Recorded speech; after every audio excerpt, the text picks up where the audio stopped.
Assalamualaikum pemirsa, saya Ramunzir kembali hadir menjumpai Anda dan seperti biasa pemirsa, saya akan ajak Anda untuk menyimak obrolan saya selama 1 jam bersama dengan narasumber yang tentunya memberikan inspirasi bagi Anda di Bincang Tokoh Memberi Inspirasi. Kali ini saya bersama dengan tenaga pendidik, pengajar yang berprestasi dan di sebelah saya sudah ada Pak Junaidi. Apa kabar Pak? Baik. Sehat Pak? Sehat walafiat. Oke, Pak Junaidi ini adalah guru berprestasi yang sudah memenangkan banyak sekali perlombaan, baik itu yang secara Bapak pribadi maupun juga membawa siswa-siswinya berprestasi seperti itu Pak ya, dan juga sampai ke tingkat nasional. Mungkin Bapak boleh cerita sedikit nggak nih, awal mulanya Bapak ikut dalam ajang pemilihan guru berprestasi? Awal mulanya saya tertarik untuk mengikuti lomba guru berprestasi karena saya ingin memperluas pengalaman saya, kemudian saya ingin menjadi role model untuk guru-guru SMK yang ada di Sumatera Selatan khususnya, kemudian di Indonesia. Saya ingin menampilkan diri bahwa seorang guru bisa berprestasi, bisa berdedikasi, kemudian bisa melakukan yang terbaik sehingga bukan hanya saya yang termotivasi, tetapi teman-teman, rekan kerja maupun kolega juga keluarga saya bisa mengikuti langkah-langkah yang sudah saya lakukan.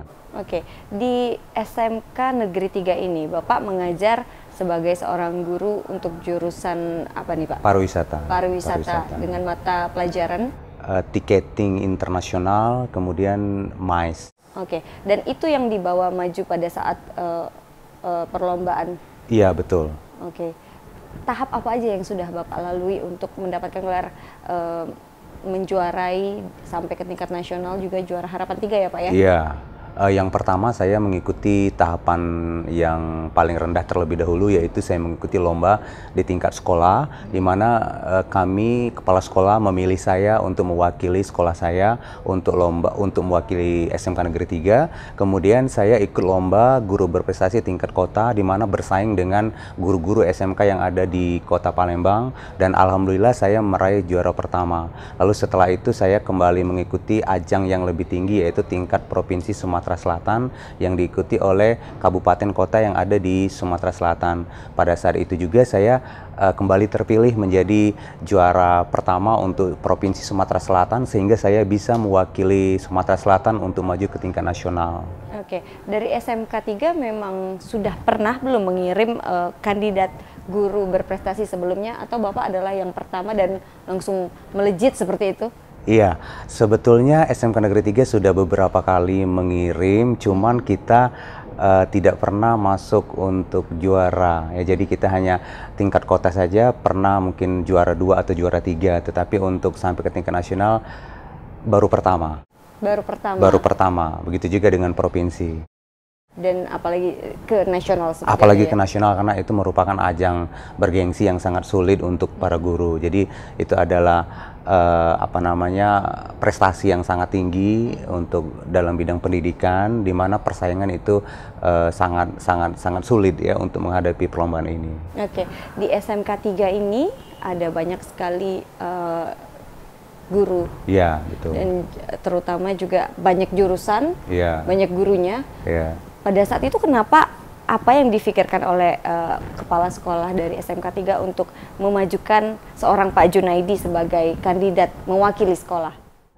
Saya rasa banyak pertimbangan. Yang pertama tentunya untuk menjadi guru berprestasi kita harus mengangkat siswa dulu, di mana saya sudah memberikan prestasi yang cukup untuk siswa, di mana setiap tahun kami terpilih atau mengikuti ajang lomba kompetensi tingkat nasional untuk siswa pariwisata, dan alhamdulillah sudah kurang lebih 10 kali kita membawa medali, sampai tahun 2016 kita meraih juara 3 tingkat nasional untuk lomba pariwisata se-Indonesia. Jadi pertimbangannya salah satunya itu. Kemudian ada pertimbangan yang lain, yaitu kedisiplinan saya sebagai guru, kemudian bagaimana kontribusi saya terhadap dunia pendidikan, tulisan-tulisan saya yang pernah dimuat di koran, kemudian saya juga melakukan penelitian tindakan kelas dan best practice untuk guru-guru SMK.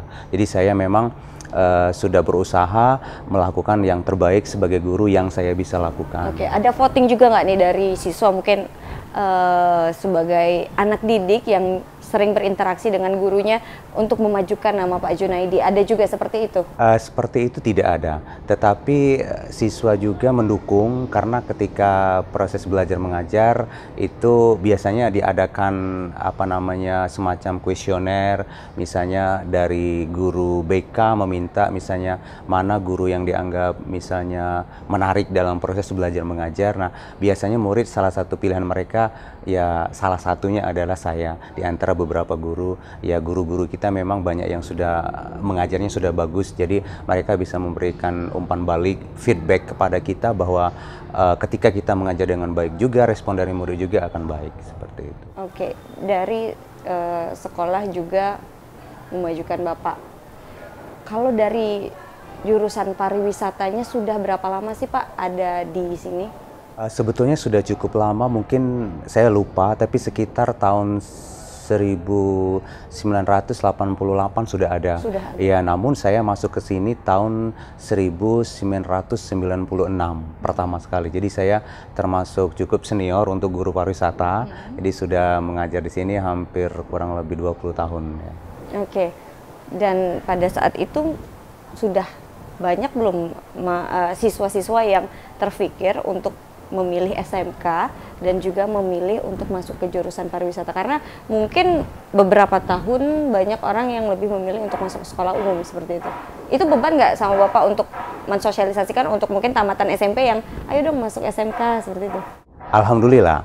Jadi menurut saya itu adalah tantangan bagi saya karena pariwisata akan terus berkembang. Memang di awal peminat pariwisata kurang, tapi seiring dengan banyaknya tamatan pariwisata dari SMK Negeri 3 setiap tahun, kemudian kontribusi mereka terhadap perekonomian di Kota Palembang juga cukup tinggi menurut saya, karena mereka banyak sekali yang sudah menjadi pengusaha di bidang travel agent, kemudian mereka menjadi pimpinan perusahaan, kemudian juga mereka bisa sampai ke tingkat nasional, mereka bisa menjadi pebisnis, sehingga mereka beranggapan bahwa ternyata jurusan pariwisata itu bisa bekerja di sektor mana saja, sehingga walaupun pariwisata Kota Palembang Sumatera Selatan belum sebagus misalnya di daerah Jawa, tetapi peminat mereka terhadap jurusan pariwisata cukup tinggi. Oke. Ya. Selama dari tahun 1996 Ya. sampai dengan 2016 ini, ada nggak perbedaan yang Bapak lihat dari dari siswa-siswa pariwisata yang ada di SMK 3? Tapi jangan dijawab dulu karena kita harus jeda, saat lagi kami segera kembali.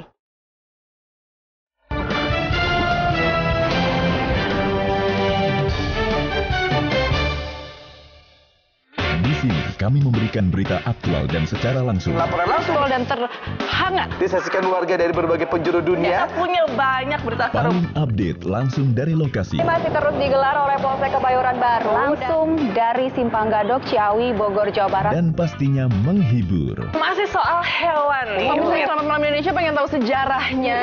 Boleh. Kenapa nyindennya nggak bawa-bawa ular? Selamat Malam Indonesia, Senin sampai Jumat jam 12 malam. Kejutan Antv hadir untuk warga Cengkareng. Bareng geng Facebooker yang super kocak. Bagi-bagi hadiah senilai jutaan rupiah. Foto bu, foto. Buat ada yang nggak kuat, mamanya aja yang bawa. Dan ada cantik Antv buat para ibu. Antv keren. Nantikan kejutan Antv selanjutnya.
Senang Pagi di Antv bersama saya, Rangga.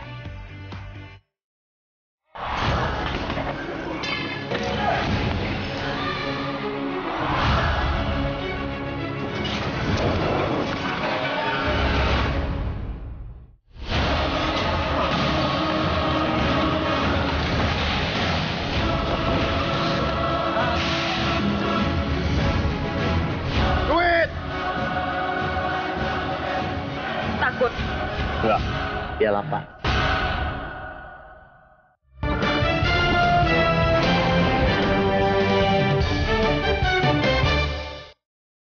Anda kembali di Bincang Toko dan masih bersama dengan Pak Junaidi.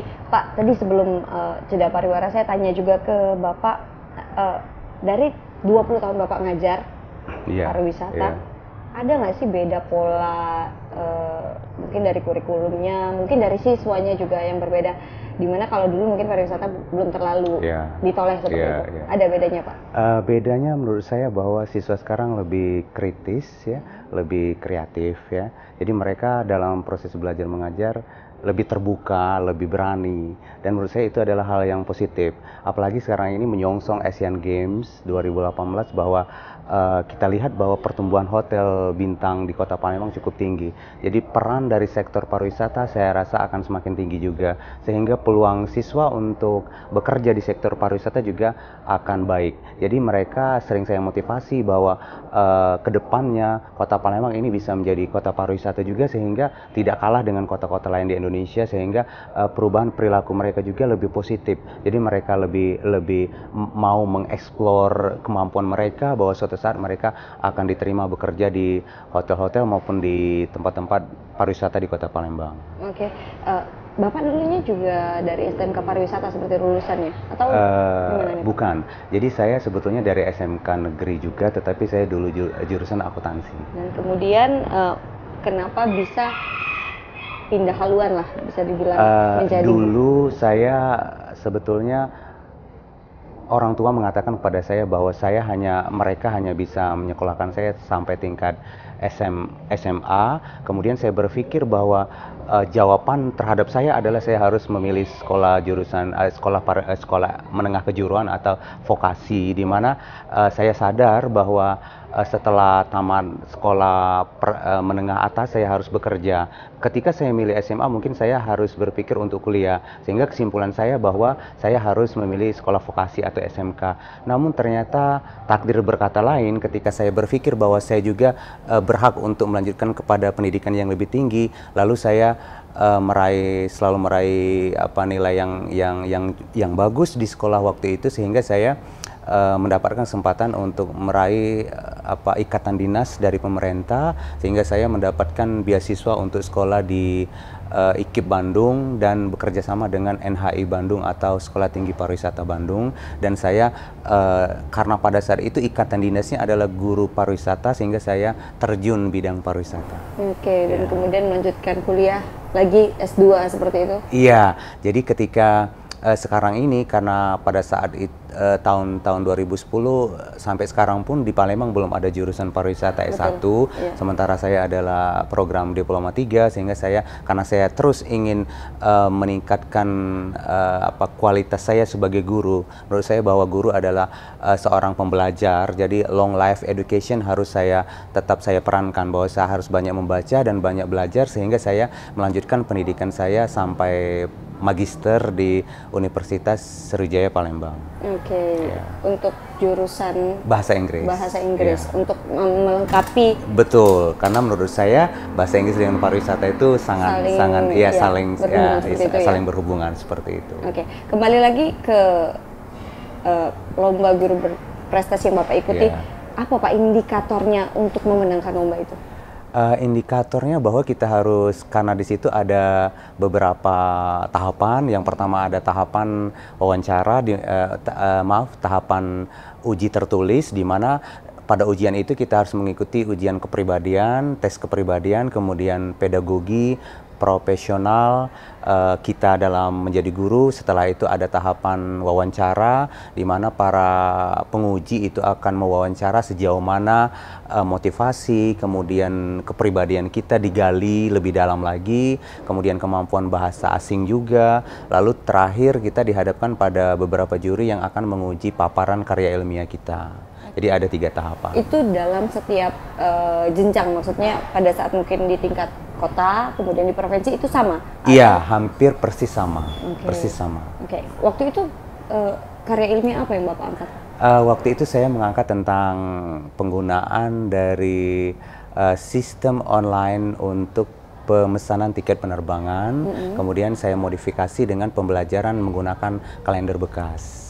Itu penelitian karya ilmiah saya. Oke, dan itu yang mengantarkan Bapak menjadi juara harapan nasional? Iya, salah satunya itu.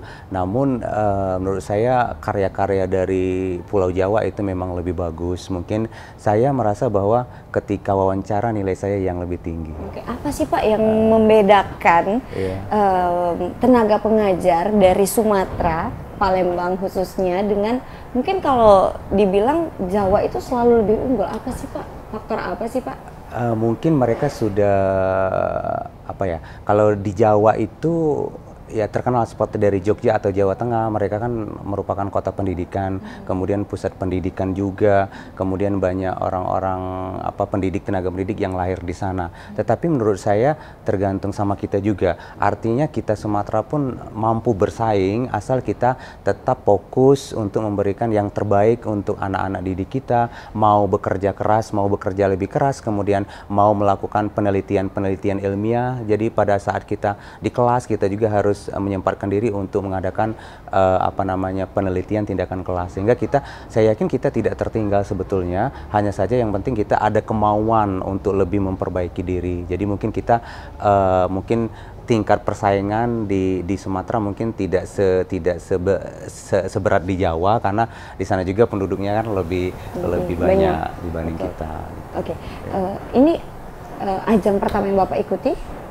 Atau pernah sebelumnya? Untuk guru berprestasi memang biasanya hanya sekali selama seumur hidup. Hanya boleh sekali? Hanya boleh sekali. Oke. Biasanya seperti itu. Oke. Dan kenapa Bapak memutuskan selama 20 tahun, kenapa Bapak memutuskan sekarang lah waktunya untuk Bapak ikut? Karena menurut saya ada tahapan-tahapan, karena ketika saya telah berproses bahwa selama ini saya baru menjadi guru yang mungkin saya dulunya belum bisa mencapai untuk dikatakan guru-guru berprestasi. Jadi ketika saya sudah mengajar selama 20 tahun, saya berproses untuk menjadi lebih baik lagi, bagaimana menjadi memberikan pengaruh positif kepada anak-anak bangsa. Lalu saya ingin lebih lagi memberikan kontribusi, sehingga saya mengikuti ajang ini. Jadi dulunya saya merasa saya mungkin belum siap, artinya ketika saya siap saya akan ikut seperti itu. Apakah setiap guru harus mengikuti ajang seperti ini? Tapi jangan dijawab dulu karena kami harus jeda, saat lagi kami kembali.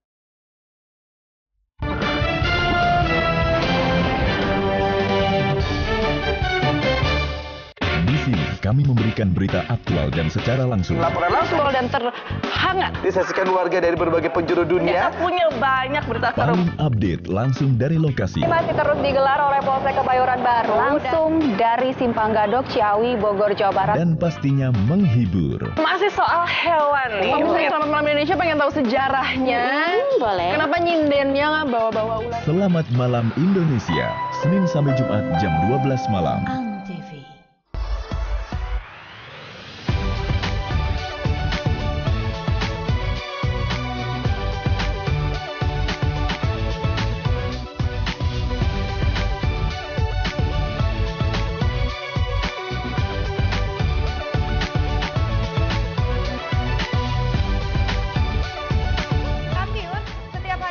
Minggu 5:30 pagi tentunya hanya di ANTV.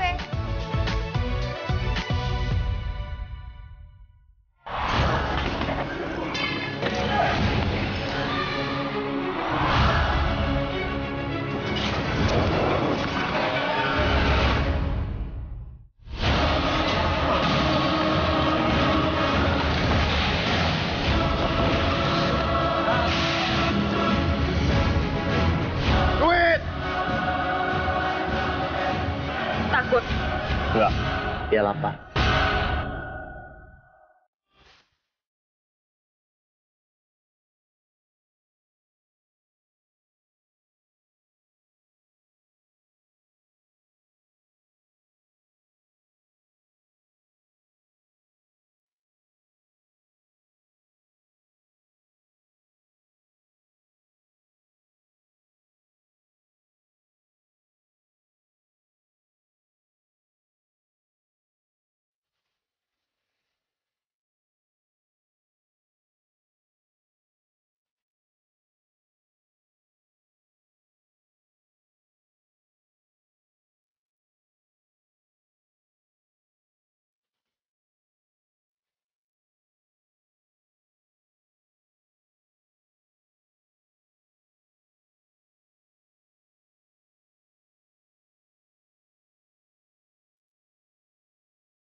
Simak informasi selengkapnya hanya di Total Football hari Minggu jam 6 pagi di Antv bersama saya, Franda.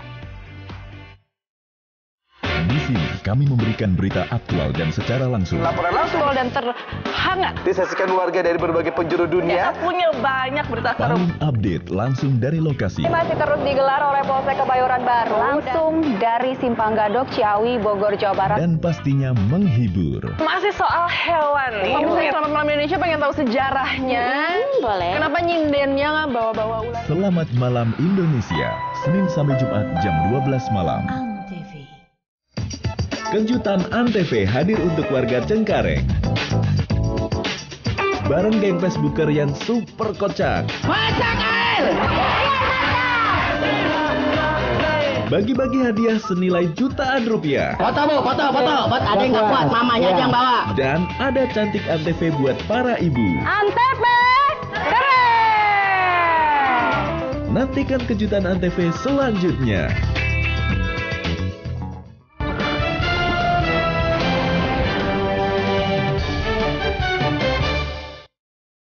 Kembali di Bincang Toko pemirsa, dan Pak Junaidi ini tadi sebelumnya saya tanya juga, Pak, setiap guru tuh haruskah ikut yang namanya guru berprestasi?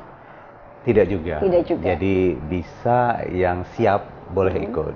Yang siap boleh Yang siap ikut. boleh ikut. Oke. Siapapun yang siap boleh ikut. Oke, Bapak sudah berprestasi, tentu juga sudah mengantarkan banyak sekali adik-adik siswa-siswinya untuk berprestasi juga. Apa saja Pak prestasi yang sudah diraih adik-adik? Cukup banyak. Jadi sejak tahun 1996 saya mengikuti lomba, siswa saya ajak lomba tingkat nasional. Kalau di SMA itu semacam olimpiade, cuman kalau di SMK itu namanya lomba kompetensi siswa tingkat nasional. Alhamdulillah kita sudah meraih 2 kali medali emas, kemudian 2 kali medali perak, medali perunggu, dan terakhir tahun 2016 kita meraih juara 3 tingkat nasional untuk lomba pariwisata se-Indonesia. Oke. Ya. Dan itu adalah prestasi-prestasi yang membanggakan, yang tentunya ada simbolisnya seperti Iya, piagam betul, dan betul. juga ada Piala, piala seperti itu. iya. Tapi untuk prestasi di katakanlah adik-adik yang tidak mengikuti lomba, berprestasi dalam kehidupan sesungguhnya itu Gimana tuh, Pak? Betul. Jadi saya sangat concern terhadap perkembangan anak didik di SMK. Ketika saya mengajar, saya melihat banyak sekali siswa yang berprestasi, di mana saya tidak melihat prestasi siswa itu sebagai sesuatu yang hanya tingkat nasional, kemudian mereka membawa piala dan lain-lain. Menurut saya, ketika siswa itu bisa mempunyai keterampilan, punya life skill yang baik, itu saya katakan berprestasi juga. Jadi saya sangat concern untuk memberikan yang terbaik. Misalnya, pada saat proses belajar mengajar, saya melihat ada misalnya 35 siswa, di mana sebagian siswa saya berasal dari siswa yang menengah ke bawah. Lalu di situ saya memberikan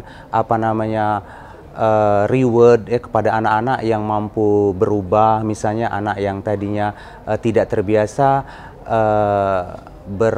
bersopan santun, lalu mereka bisa bersopan santun, itu sangat saya dorong. Bahkan prinsip saya sebagai guru, saya akan sangat memperhatikan siswa-siswa yang memang butuh perhatian lebih. Misal, saya akan lebih memilih siswa yang dari kalangan yang misalnya butuh perhatian, sepertinya dari anak-anak yang ekonominya dari grassroots misalnya, atau mereka kurang perhatian dari orang tua. Jadi prinsip saya justru harus memperhatikan anak-anak yang seperti ini. Kalau anaknya yang di kelas itu sudah pintar, misalnya mereka dari segi intelektual, kemudian mereka kelihatan menarik dari segi fisik, untuk apa saya perhatikan? Justru anak-anak yang mempunyai kekurangan yang harus saya perhatikan, sehingga saya mengajak mereka, misalnya, nah hari ini bisa nggak kalian kalau sampai di rumah nanti salam sama orang tua, lalu ketika nanti makan siang, habis makan siang kalian cuci piring, bisa nggak dilakukan? Terus mereka serentak bilang bisa, dan beberapa orang tua dari mereka mendatangi saya bahwa mereka berterima kasih bahwa anaknya ada perubahan setelah diajar gitu. Setelah saya memberikan motivasi seperti itu, bahkan orang tuanya ada yang menangis ketemu saya, mengatakan bahwa anaknya sekarang lebih baik, yang tadinya seperti ini jadi lebih baik lagi. Sehingga menurut saya itu prestasi yang luar biasa. Jadi saya mengukur prestasi itu adalah dari pencapaian individu, tidak kepada mereka harus berprestasi tingkat nasional. Jadi kelebihan-kelebihan yang mereka lakukan setiap hari itu adalah sebuah prestasi. Oke, dan juga setelah keluar dari SMK mereka bisa lebih baik seperti itu ya? Betul. Itu adalah prestasi? Itu adalah prestasi. Oke, tadi Bapak juga bilang, Bapak lebih pendekatan personal seperti itu. Iya. Misalkan mengajak untuk adik-adik berbaik dengan orang tua, salaman seperti itu, kemudian juga mencuci piring setelah makan. Anak-anak zaman sekarang kan kritis dan ya mungkin terlalu banyak pengaruh dari mana-mana seperti itu. Ada kesulitan Pak untuk menerapkan yang Bapak bilang tadi? Saya suka tantangan. Jadi menurut saya selalu memegang prinsip begini, tidak ada murid yang tidak pintar. Yang ada adalah murid yang belum diajar oleh guru yang profesional. Jadi saya sangat bingung ketika ada yang mengatakan bahwa kelas ini anaknya misalnya dalam tanda petik bandel atau apa. Mungkin kita sebagai guru yang belum menggunakan berbagai media, belum menggunakan pendekatan yang baik ya. Kalau saya ketika saya mengajar, saya tidak langsung kepada materi. Saya sentuh hati anak-anak. Misalnya saya menanyakan satu persatu, orang tuanya kerja di mana di sini, Anda di mana, Anda di sini. Karena mayoritas sebagian mereka adalah anak-anak yang berada di lingkungan yang dalam tanda petik mungkin perhatian orang tua kurang, kemudian ekonominya mungkin agak lemah. Lalu saya mengatakan, anak-anak, ketika kalian belajar, mungkin ada di antara orang tua Anda, bapakmu yang sedang mendorong gerobak, ada bapakmu yang sedang menaikkan batu bata di rumah orang. Di situ kadang kita nangis bersama. Lalu mereka bilang, nah dengan demikian Anda harus belajarnya serius. Kemudian saya katakan, kalau Anda sayang sama ayah, sama ibu, Anda harus belajar benar-benar. Sehingga mereka, ya hati mereka kita sentuh. Kalau anak sudah kita ajak seperti ini, kita ajak nangis bersama, tertawa bersama, lalu saya putarkan video-video motivasi, saya rasa tidak ada kesulitan. Baru kita ke materi. Materi pun harus dijelaskan sedemikian rupa. Artinya kita harus memancing, ya, berdiskusi, brainstorming, dan lain-lain seperti itu. Sehingga anak tertarik dengan pelajaran kita. Oke, jadi artinya memang harus menyentuh emosinya dulu. Betul. Karena secara emosi menurut saya pernah kita alami bahwa kita akan lebih tertarik ke pelajaran ketika kita tertarik kepada gurunya dulu. Ya, misalnya pelajaran matematik, kenapa orang tidak suka? Mungkin juga ada pembawaan dari sang pengajar yang seperti ini. Coba kalau matematik misalnya dijelaskan sedemikian rupa, sedemikian menarik gitu kan. Bisa aja kita misalnya kalau mau mengejarkan tentang misalnya bujur sangkar atau apa, dimulai dengan melihat rumah-rumah, dengan video tentang pembangunan rumah, sehingga nanti bisa ada keramik-keramik, lalu bisa masuk ke materi. Jadi anak seperti tidak kita rumus dulu, tetapi kepada hal-hal yang indah terlebih dahulu, seperti membuat itu menjadi suasana lebih menjadi lebih menarik. Oke, pernah ketemu sama siswa yang sangat sulit disentuh hatinya? Pernah nggak? Sebetulnya banyak, tetapi ketika kita melakukan pendekatan yang lebih personal, kemudian siswa-siswa kadang-kadang mereka butuh perhatian dari guru. Misal, saya punya siswa pria ya yang sangat butuh perhatian. Dia kadang-kadang di kelas mungkin dengan kegiatan sendiri, kemudian dia maunya sendiri. Nah, menurut saya siswa seperti ini sebetulnya hanya butuh perhatian kita sebagai guru. Jadi kalau kita berikan tambahan perhatian, misalnya dengan menyebut misalnya namanya Adi, kita bilang, "Adi, gimana kabarnya?" "Baik, Pak." Agar dia dekat dengan kita, bisa nggak tolong tas bapak tadi di sana bisa diambil gitu. Jadi dia seperti diperhatikan dengan disebut namanya beberapa kali, kemudian kita berikan reward. Saya yakin anak-anak seperti itu bisa diarahkan lebih positif. Oke, baik. Nanti kita akan ngobrol-ngobrol lagi, tapi kita harus jeda. Kami segera kembali.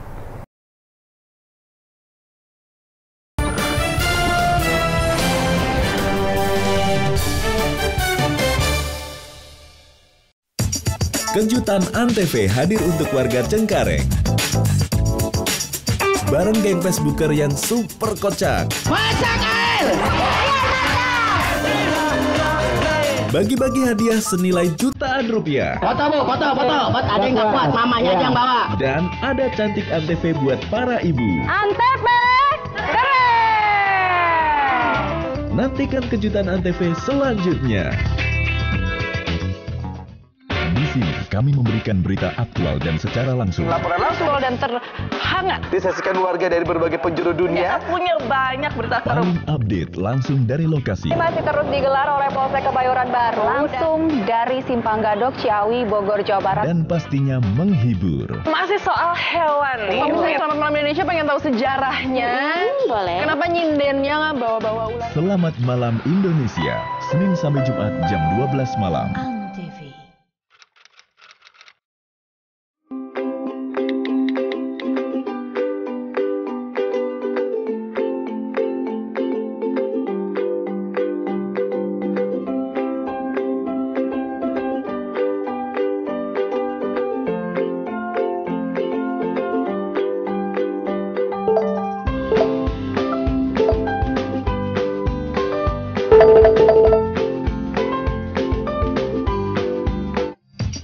Kejutan Antv hadir untuk warga Cengkareng.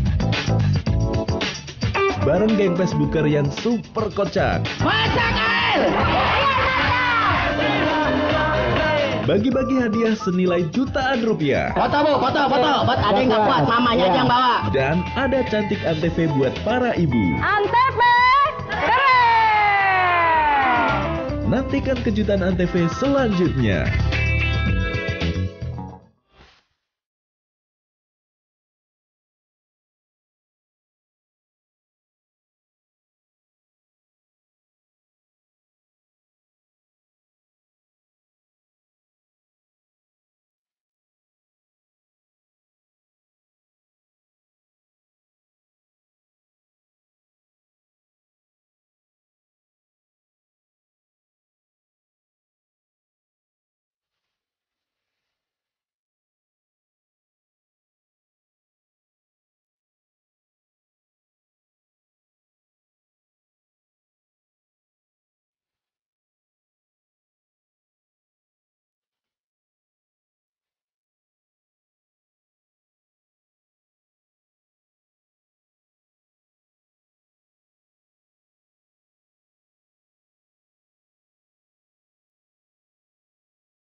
di Antv bersama saya, Franda.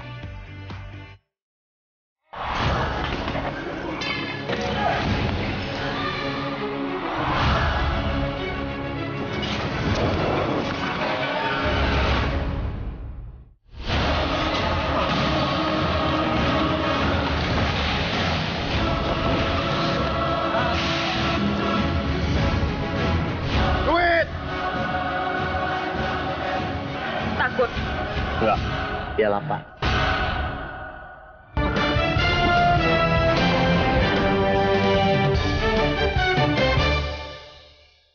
Terima kasih Anda kembali bersama kami, Pak. Kita kembali ngobrolin pada saat Bapak mengikuti ajang pemilihan guru berprestasi.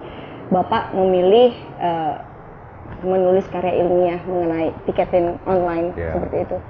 Kenapa Bapak mengangkat tema itu? Saya mengangkat tema tersebut pertama karena saya mengajar itu, kemudian ada permasalahan yang timbul sehingga kita kan untuk meneliti sesuatu kan timbul dari adanya permasalahan, di mana pada saat itu siswa kita belum menggunakan sistem online, masih manual. Artinya saya harus mengangkat sesuatu yang mungkin di Pulau Sumatera mungkin karena hanya satu-satunya di Pulau Sumatera jurusan pariwisata untuk UPW itu hanya di sekolah SMK Negeri 3. Jadi penelitian tentang itu masih sedikit dan saya pikir kenapa tidak saya angkat seperti itu. Oke. Dan pada saat lomba juga dari kota ada berapa banyak peserta yang ikut? Biasanya dari tingkat kota itu sekitar 12 sampai 15 SMK baik negeri maupun swasta. Saya melihat bahwa ikut ajang lomba guru berprestasi adalah sebuah paket. Jadi untuk ikut ini itu memang tidak gampang. Artinya guru harus menjadi satu paket. Jadi guru harus pintar berkomunikasi, pintar berbahasa Inggris, kemudian juga meneliti ya. Kemudian saya melihat bahwa penelitian saya memang dibanding beberapa sekolah mungkin ya tidak terlalu signifikan lebih baik, tetapi ya karena paket tadi artinya memang ada teman kita yang bagus di penelitian tetapi dia di wawancara maupun di kepribadian mereka kurang misalnya, atau mereka kurang membawa siswanya kurang berprestasi sehingga pilihan itu mungkin yang menonjolnya kepada saya. Memang saya merasakan bahwa hasil penelitian saya tidak sebaik teman-teman, tetapi mungkin ada hal-hal lain yang menonjol dari saya seperti itu. Oke, dan di provinsi kemudian di kota juara 1, kemudian di provinsi juga bertemu dengan seluruh guru SMK perwakilan dari SMK dari kabupaten kota. Oke. Betul. Itu gimana nih Pak? Mungkin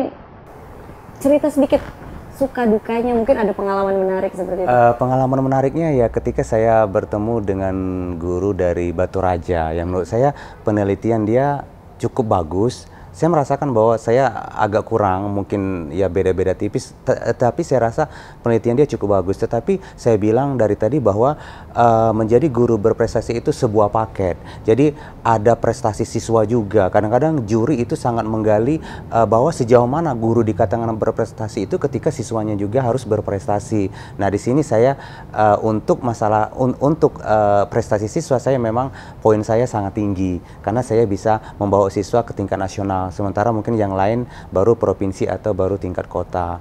Bahkan untuk kepribadian juga itu ada nilai di mana ketika provinsi itu nilai saya sampai 100 gitu. Jadi ketika nilai-nilai ini sangat transparan dibuka. Jadi ketika ada pengumuman ranking 1 misalnya sampai 15 itu kita tahu di mana nilai kepribadian kita berapa, dan kebetulan pada saat itu saya mendapat nilai 100 untuk kepribadian. Nah, mungkin disinilah sisi menonjolnya saya. Jadi memang sebuah paket. Jadi untuk menjadi guru berprestasi itu tidak hanya harus jago penelitian, tetapi kalau dia di sisi yang lain lemah, dia tidak bisa laju ke tingkat nasional. Oke, di tingkat nasional juga pengumuman nilainya juga terbuka seperti itu? Iya, seperti itu. Jadi kelemahan saya juga saya lihat di tingkat nasional karena saya bersaing dengan guru-guru dari Jawa yang menangnya juara 1, 2, dan 3 itu kan dari Jawa dan Bali. Memang mereka karya ilmiahnya memang sangat menonjol. Bahkan juara-juara yang ikut pada lomba tingkat nasional itu mereka pernah memenangkan ajang lomba karya ilmiah tingkat nasional juara 1. Jadi di situ mungkin kelemahan kita yang di Sumatera. Jadi untuk menjadi guru berprestasi berikutnya kita memang memang harus lebih giat untuk melakukan penelitian, lebih kreatif lagi. Jadi saya merasakan bahwa saya belum sekreatif mereka, belum sekeras mereka untuk hal-hal penelitian. Tapi untuk yang lain, jujur kemudian untuk kemampuan bahasa asing itu saya tidak kalah dengan mereka. Jadi kita dari Sumatera untuk kemampuan personality, kepribadian sebetulnya sama saja. Nah, kekalahan kita sebenarnya rata-rata kalah pada paparan karya ilmiah.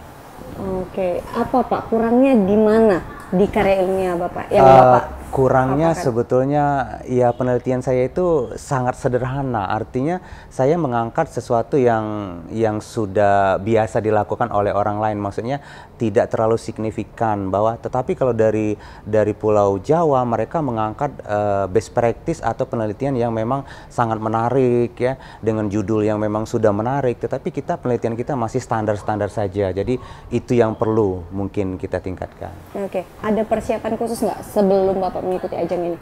Persiapan saya selalu berusaha, selalu membaca, terutama karena untuk pedagogi profesional itu tesnya tertulis. Jadi saya banyak membaca, mengulang kembali pelajaran-pelajaran tentang pedagogi mengajar. Kemudian juga saya mempersiapkan kesehatan ya, karena itu sangat penting. Nah, dan pada saat saya lomba di tingkat nasional itu saya diminta oleh panitia untuk perwakilan yang tampil pada acara malam Ramah Tamah, itu saya diminta untuk menyanyi oleh rekan-rekan. Jadi saya terpilih yang mewakili rekan-rekan SMK untuk bernyanyi di ajang tersebut, dan saya sangat suka ya. Artinya ya kita orang Sumatera tuh harus seperti itu, harus berani kan, harus berani menampilkan diri. Masalah bisa atau tidak kalau menurut saya itu urusan nomor sekian, yang penting kita tampil dulu. Oke, pada saat lomba juga ada campnya seperti itu? Ya seperti itu. Jadi kadang-kadang kita karena di sini lomba ini sangat terintegrasi dengan program-program dari Direktorat Pendidikan Kejuruan. Jadi misalnya pada saat lomba kami diintegrasikan dengan seminar nasional misalnya tentang perlindungan profesi guru, di mana di situ berbicara juga ada tamu, ada pembicara narasumber dari Ketua KPAI Pelindungan Anak Indonesia, kemudian ada dari perwakilan dari MPR, DPR, kemudian ada dari beberapa pakar hukum dan lain-lain. Nah, di situ kita aktif atau tidak berbicara. Jadi saya ketika ada misalnya sesi tanya jawab, saya akan bertanya seperti itu. Oke, Bapak sudah menang di tingkat kota, tingkat provinsi, kemudian juga menjadi juara harapan 3 di tingkat nasional. Ini pada saat kembali membawa predikat guru berprestasi, apa Pak rasanya? Rasanya ya pertama saya senang ya, yang kedua saya ya artinya selalu harus memperbaiki diri, bahwa menampilkan sosok yang lebih baik lagi, terutama kepada anak didik, bahwa saya menjadi contoh, menjadi role model untuk guru-guru dan kepada anak didik, bahwa saya harus memberikan yang terbaik kepada mereka. Jadi prinsip saya bahwa tugas guru adalah mendidik, jadi bukan hanya mengajar tetapi mendidik, di mana kita harus merubah mindset siswa, harus bahwa kita bersaing dengan negara-negara tetangga. Nah, di sini saya harus menampilkan diri sebagai guru berprestasi, menjadi contoh untuk anak-anak didik, terutama tentang kedisiplinan ya. Karena menurut saya gini, siswa sekarang ya tidak cukup hanya kita memberikan nasihat-nasihat saja. Jadi siswa sudah bosan kalau kita hanya memberikan anak-anak kalian harus disiplin. Kita berbicara panjang lebar, tetapi kita sendiri tidak disiplin. Jadi menurut saya harusnya seorang guru itu datang lebih pagi, lebih awal, dan siswa melihat. Kalau kita ingin melihat siswa kita ramah, tersenyum, kita harus tersenyum kepada mereka. Karena mereka cukup kritis. Kan sekarang dunia dalam genggaman. Informasi itu yang ada di Amerika, yang ada di Australia, mereka bisa akses kapanpun. Sehingga mereka bisa menonton dari YouTube bagaimana pendidikan di Finlandia misalnya, majunya negara-negara tetangga. Jadi mereka bisa lihat, sehingga guru itu panutannya harus dilihat sebagai role model. Siswa melihat langsung guru ini disiplin atau tidak, seperti itu. Oke, jadi jangan sampai nanti mengajarkan tapi siswanya malah kritis, nih Bapak juga nggak kayak gitu gitu ya. Betul sekali. Nanti kita akan kembali saat lagi.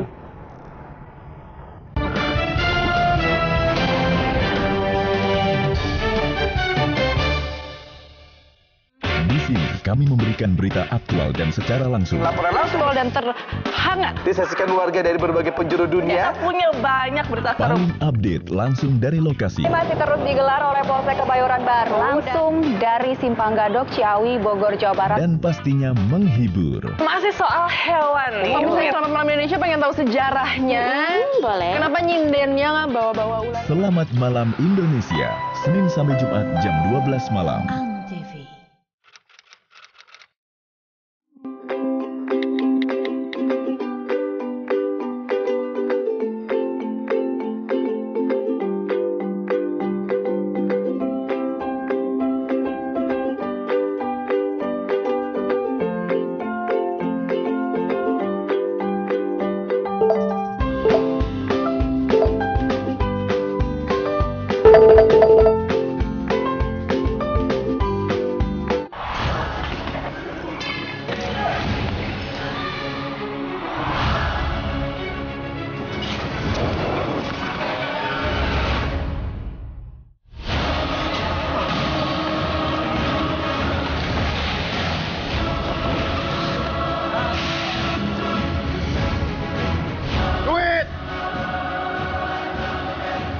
Takut. Enggak. Iyalah, Pak.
Simak informasi selengkapnya hanya di Total Football hari Minggu jam 6 pagi di Antv bersama saya, Randa.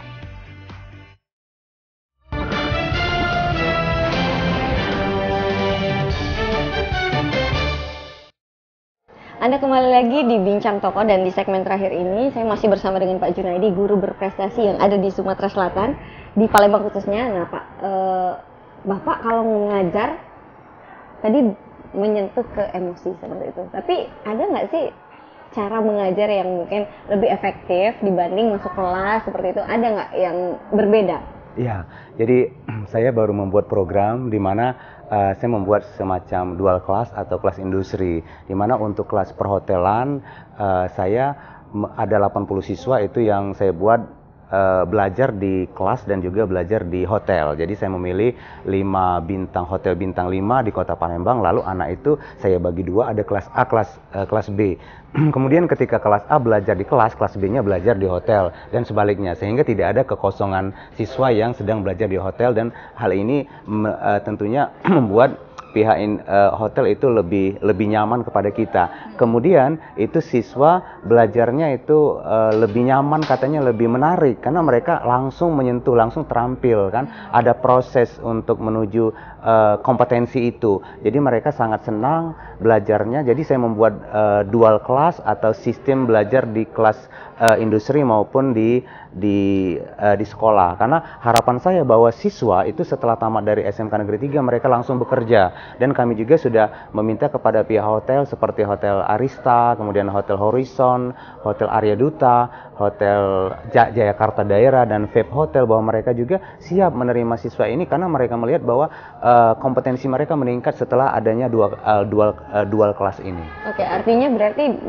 dari untuk belajar seperti itu ada kerjasama dengan hotel seperti itu. Tapi begitu mereka lulus yang diharapkan bekerja ada nggak? Mungkin ada ikatan kerja atau seperti apa, ada nggak? Iya, betul. Jadi kita mengadakan kerjasama dengan pihak industri semacam MOU ya, semacam bahwa ketika siswa telah mengikuti kelas industri, kelas 3 mereka magang, lalu mereka pun siap menerima jika siswa itu memang dalam keadaan sudah siap bekerja. Jadi mereka sudah menyatakan bahwa mereka siap menampung siswa-siswa kita, terutama yang jurusan pariwisata dan perhotelan. Oke, dan itu memang apakah seluruh SMK pariwisata yang ada di Palembang ini seperti itu atau untuk pariwisata sepertinya untuk jurusan tertentu kayaknya kita yang pertama. Untuk perhotelan ini kita yang pertama yang membuat kelas industri ini. Jadi itu merupakan program baru yang ya seperti kita tahu bahwa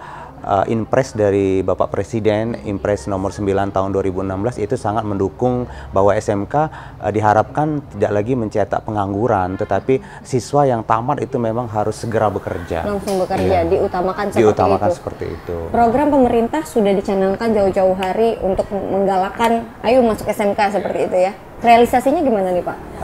Realisasinya bahwa menurut saya ya sementara ini cukup baik, tetapi kedepannya bahwa pemerintah juga harus memperbaiki proses fasilitas-fasilitas yang ada di SMK, terutama yang ada di daerah-daerah ya, bahwa SMK itu memang membutuhkan dana yang lumayan tinggi, karena kita membutuhkan misalnya untuk perhotelan, kalau bisa di setiap sekolah perhotelan itu kalau bisa ada semacam hotel tempat praktik yang benar-benar bisa dijual, sehingga siswa selain bisa praktik di sana mereka juga bisa melayani tamu langsung. Jadi memang kebutuhan akan fasilitas di SMK itu sangat tinggi. Jadi harapannya bahwa pemerintah harus memang lebih mendukung sekolah vokasi ini dengan fasilitas-fasilitas yang terbaik, yang terbaru, sehingga memungkinkan siswa mempunyai kompetensi yang unggul di kemudian hari. Oke, artinya saat ini sudah baik, namun lebih baik lagi kalau lebih banyak dukungan seperti itu. Betul. Didukung penuh seperti itu ya, ditingkatkan Pak, ya? lagi. Oke, sudah menjadi guru berprestasi, kemudian juga mengajak siswa-siswanya berprestasi. Dari Pak Junaidi, pencapaian apa Pak yang Bapak rasa belum nih? Saya selalu merasa bahwa saya ingin terus berkontribusi kepada siswa-siswa, kepada anak didik saya. Jadi saya pencapaian yang ingin saya lakukan, saya ingin belajar lebih giat, lebih banyak membaca, mengeksplorasi. Mungkin saya pengen lebih banyak meneliti lagi. Jadi itu yang ingin saya lakukan ke depan. Bahwa saya ingin tetap menjadi guru yang terbaik buat siswa saya, sehingga siswa yang mendapatkan pembelajaran yang lebih menarik ke depannya dan efektif, sehingga mereka lebih cepat ketika akan bekerja. Oke.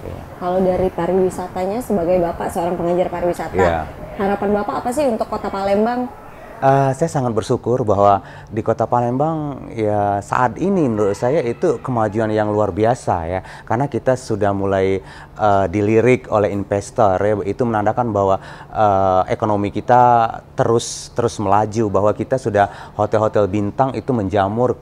Kalau kita lihat 10 tahun sebelumnya sama sekali investor tidak tertarik ya. Dengan adanya Asian Games, kemudian Asian Games yang ada di Kota Palembang, kemudian pembangunan LRT dan lain-lain, itu saya yakin itu akan membuat ekonomi ya multi efek dari program ini akan kemana-mana. Jadi siswa di bidang pariwisata akan terserap di hotel, kemudian juga semakin menjamurnya UKM dan home industry di bidang pariwisata. Saya rasa ya bahagia sekali sekarang, bangga menjadi orang Palembang. Oke, dan pada saat Asian Games nanti juga akan ada SMK 3 juga mengirimkan siswa-siswanya. Iya, jadi kita akan berusaha untuk mendukung, misalnya paling tidak siswa kita bisa menjadi ikut pada acara pembukaan, opening ceremony. Biasanya juga ada yang nantinya mungkin bisa diajak menjadi pemandu untuk para tamu-tamu kita yang akan datang. Oke, baik. Bapak terima kasih sekali sudah ngobrol-ngobrol, dan mudah-mudahan ini saya benar-benar terharu sekali melihat Bapak yang sebegitu mencintai anak didiknya. Dan juga mungkin kalau di Jepang itu ada film Great Teacher Onizuka, mungkin ini versi di Palembang ya Pak ya. Oke, terima kasih sekali loh Pak, dan mudah-mudahan juga geliat pariwisata di Kota Palembang semakin maju, juga SMK 3 juga semakin maju, khususnya jurusan pariwisata. Terima kasih pemirsa sudah ngobrol-ngobrol bersama kami. Dan akhir kata saya Rara Munzir harus pamit undur diri. Sampai jumpa di Bincang Tokoh berikutnya.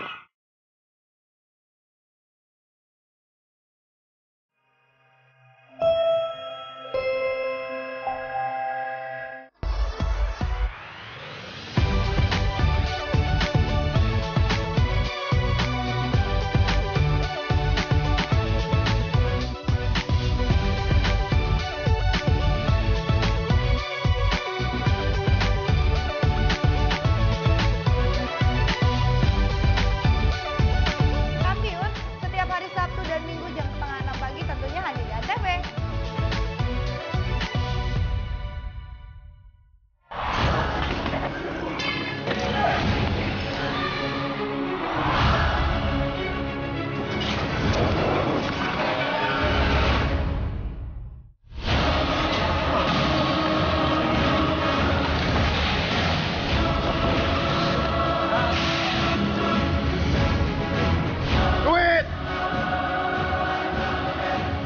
Takut. Enggak. Iyalah, Pak.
Simak informasi selengkapnya hanya di Total Football hari Minggu jam 6 pagi di ANTV bersama saya, Franda.